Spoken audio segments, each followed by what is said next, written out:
UPPLৰ আগত গাড়ী নাছিলে, লিভ ল'ব লগা হৈছিল। পইচাও নাছিলে নহয়, ধাৰত লৈ পেলাই পেট্ৰল ভৰাব লগা হৈছিল। এইবাৰ নিজৰ UPPLৰ গাড়ীও আছে, पेट्रोल आसे हकलो आसे खुलुमनायजों लोगोसे गासैबो मानगोनां मेलेमजिबि रायजो राजा नोंथांमोनखौ फिन खनसेबाव आंनि बे गोदान भिडिअ बरना लाग्रोनाय जाबाय। दिनै मानगोनां इउजि ब्रह्म बिथाङा मा बाथ्रा बुंदों नोंथांमोना नुबायबो खोनाखाबायबो, नाथाय दिनैनि बे समाव मानगोनां इउजि ब्रह्म बिथांनिसिम गोबां सोंथिफोरा दिनै बेरखांदों। दिनै UPPL पार्टीखौ जोनोम होनाय मानगोनां इउजि ब्रह्म बिथाङा मानगोनां NDB ब्रादार्समोनखौ अर्थात NDBफोरखौ थगायनानै BTR एग्रिमेन्ट खालामनायनि गेजेरजों पलिटिकेल पावाराव फैनायनि गुबै जाहोनफोरा धोन दौलत आर्जिनाय, हा हु बायनाय, कौटि कौटि रांफोरखौ बे आखायाव मुथुमना लानानैसोमोन नामा?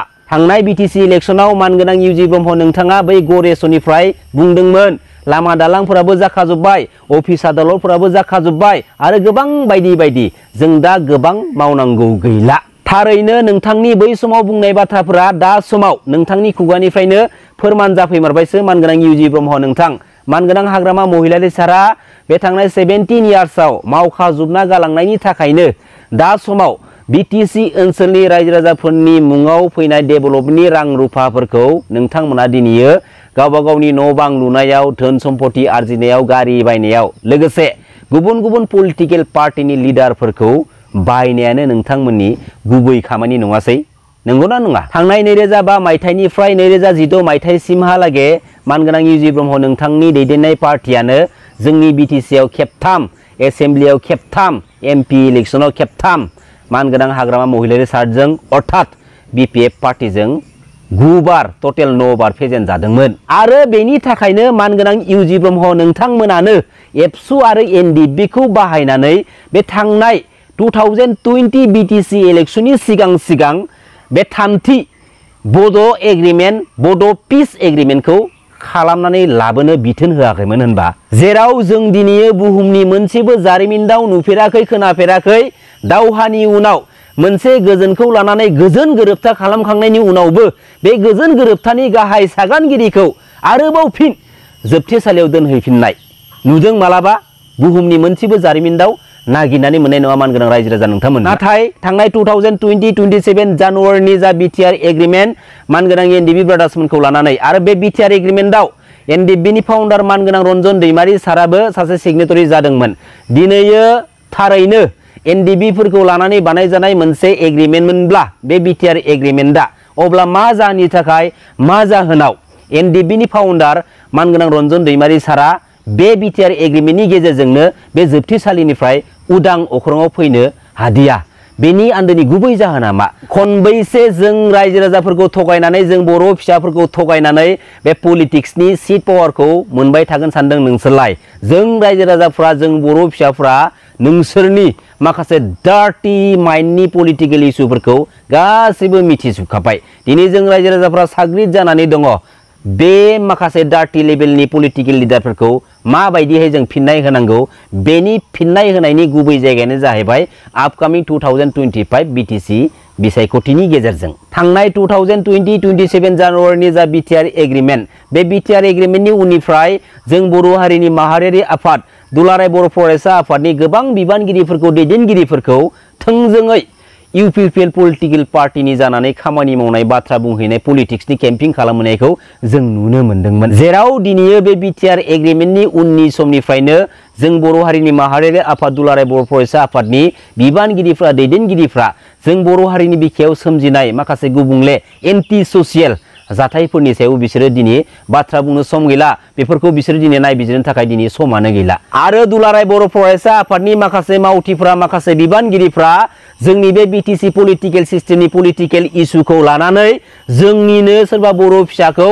होसोनाय जागोन, बुनाय जागोन, बेफोरबायदि गाज्रि गाज्रि रावजों धमकी होनाय माखासे नुथायखौबो जोङो नुनो मोन्दोंमोन। दा दिनैयो बे जोंनि माहारियारि आफाद दुलाराय बर' फरायसा आफादाव थानानै बुहुमनि सोरबा बर' फिसाफोरखौ दम होनो थाखाय, बुनाय जागोन, होसोनाय जागोन होनो थाखाय नोंखौ सोर अथरिटि, सोर राइट होदों? बिमा बिफानि गालांखानाय सम्पति बायदि मोनदों नामा? बे जाबाय जोंनि बर' हारिनि माहारियारि आफाद, बे दुलाराय बर' फरायसा आफादा। बे बाथ्राखौ खिन्थु अरायसम गोसोआव लाखि। आं मोनसे बाथ्राखौ बुंबोखादों जे जाय सानखालि जोंनि बर' हारिनि बिफा, सिबिनां बड'फा उपेन्द्रनाथ ब्रह्मनि मुंजों बै दिल्लीयाव लामा बेखेवनाय जादोंमोन। बै सानखालि आसामिस कमिउनिटिनि सासे आसामिस सुबुङा जोंनि बर' हारिनि बिफा सिबिनां बड'फा उपेन्द्रनाथ ब्रह्मखौ ओरैबायदि गाज्रि राव लिरनानै ससियेल मिडियायाव मोनसे कमेन्ट शेयार खालामदोंमोन। नोंथांमोना बयबो मिथिखागौ। दा बेनि सायाव जोंनि माहारियारि आफादनि रावबो दैदेनगिरिफ्रा गोख्रों रावजों बाथ्रा बुंनानै सोंखारिनायखौ जों दिनै नुनो मोनदिया। आरोबाव मोनसे बाथ्रा, जोंनि बर' हारिनि बर' थुनलाइ आफादनि माखासे सानैसो गोख्रों दैदेनगिरिफ्रा पलिटिकेलि डाइभार्ट जाजोबनानै दङ, जायनि थाखाय जोंनि बर' हारिनि बिखायाव सोमजिनाय माखासे एन्टि ससियेल जाथायफोरनि एगेन्स्टआव गसंथानानै बाथ्रा बुंनो हानायनिबो बिसोर दिनै गोहो गैया आरो सम गैया। दा माबायदि जेनेरेसनाव जोंनि बर' हारिया सोलिनांगासिनो दङ बे बाथ्राखौ बुहुमनि साफ्रोमबो मानगोनां रायजो राजा नोंथांमोना एसे सिरियासै सानना नायब्ला मोजां जागोन। अब्ला दिनै नोंथांमोना मोनसे बाथ्राखौ सानदो, जाय सानखालि बड'फानि मुंजों दिल्लीयाव लामा बेखेवनाय जायो बै सानखालिनो आसामिस कमिउनिटिनि आसामिस सुबुङा गाज्रि रावजों बड'फाखौ दिनै सोंखारिबाय। आरो नै दा समाव मा जादों, बावैसो सान सिगाङावहाय एमपि नामा ना बिजेपिनि दिलीप सैखिया नामा, बिथाङाबो बड'फानि मुं लानानै पलिटिक्सनि डायलग मारनायखौ नुनो मोनबाय। आरोबाव बिजेपिनिनो बे उरुप कुमार दे नामा, बिथाङाबो माने मा बड'फानि मुं लानानै पलिटिक्सनि डायलग मारिगासिनो दङ। आरो बड'फानि जा सिमां जा थांखि बेखौ जाफुंहोनायनि बाथ्राखौ बेवहाय पलिटिकेलि डायलग मारनायखौ जों अरुप कुमार देखौ नुनो मोन्दोंमोन। दा बेसे लासिंसिंनि बाथ्रा, सोर बिसोरलाय? बिसोर सोर? बड'फानि मुं लानानै पलिटिकेलि डायलग मारिनो हानाय बिसोरो सोर? दा दिनै बेनि सायाव दुलाराय बर' फरायसा आफादनि दानि आफादगिरि बिबानाव थानाय मानगोनां दिपेन बर' आदा, नोंथांमोना नोजोर होगोन ना होआखै? दिनै एसे गाबोन एसे बेफोरबायदिनो खुख्ल'लांगोन। जोंनि बर' हारिनि बिखाखौ मिथिबाय, जेबो उदिस मोननाय नङा। जानो हागौ जोंनि बर' हारिनि बिखायाव थानाय माखासे गुनजेत आखुनि लिडारफ्रा दैदेनगिरिफ्रा गरसे गरनै लालसनि थाखाय बे जोंनि बर' हारिनि बिखाखौ फाननो थांगासिनो दङ।